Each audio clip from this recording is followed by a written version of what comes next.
ఆకాంక్షిస్తున్నారు. నియోజకవర్గంలో తెలుగుదేశం పార్టీ పటిష్టతకు ప్రతిష్టకు పనిచేసే ప్రతి కార్యకర్తకు సముచిత స్థానం దక్కుతుందని, వారిని రాజకీయంగా ఆర్థికంగా బలోపేతం చేసి నాయకులుగా తీర్చిదిద్దుతామని తెలుగుదేశం పార్టీ పొలిట్ బ్యూరో సభ్యులు మాజీ మంత్రి యనమల రామకృష్ణుడు హామీ ఇచ్చారు. కాకినాడ జిల్లా తుని తెలుగుదేశం పార్టీ కార్యాలయంలో నియోజకవర్గ టీడీపీ సంస్థాగత కమిటీల నియామకాలు పార్టీ పరిశీలకులు మోకా ఆనంద్ సాగర్ సమక్షంలో ఏకగ్రీవంగా నిర్వహించారు.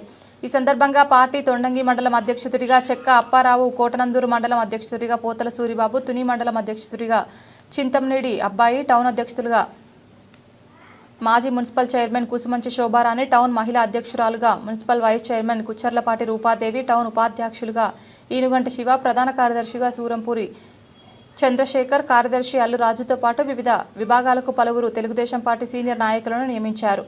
పార్టీ పదవులకు ఎన్నికైన నాయకులకు పలువురు శుభాకాంక్షలు తెలియజేశారు. ప్రతి గ్రామం బాగుపడాలి, ప్రతి గ్రామంలో ప్రజలు బాగుపడాలి, ప్రతి గ్రామంలో మీరు బాగుపడాలి, ప్రతి గ్రామంలో మీరందరూ కూడా ప్రతిపక్షాలకు నీట్గా మళ్ళీ ఇక్కడ ప్రతిపక్షం లేదన్నట్టు మీరు సంజీవించినట్టు రావచ్చు. ఇది ప్రతి 3 నెలలకి కూడా నేను రివ్యూ చేస్తాను. ఎమ్మెల్యే కూడా ఇవన్నీ చేయకపోవచ్చు, ఓన్లీ అఫీషియల్ ప్రోగ్రామ్స్ డబ్బులు ఇచ్చే కార్యక్రమం అవి చేస్తాను. అంటే ప్రతి 3 నెలలకి కూడా ప్రతి గ్రామం అందరం నాయకులు చెప్తాను. ఈ 4 రోజులు అడవులు అయిపోయిన కదా విలేజ్ మీద రివ్యూ చేస్తాను అనేది ఒకటి.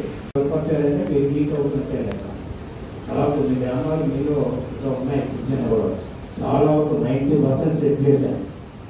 94% సెట్ చేశాను. 10% ఉంటే అందులో అమ్మాట లేకుండా చెప్పిన ఎవరికైనా అందరూ కూడా వైసీపీ వాడికి ఒక్క పని కూడా చేయటానికి వీలు లేదని కూడా చాలా మా సొంత ఇంట్లో వాడు మా బ్రదర్స్ వచ్చాడు కానీ చేయనని చెప్పాను. ఎవరు చెప్పినా చెప్పలేదు, ఎవరు చెప్పినా చేయనని చెప్పాను. అంతేకాని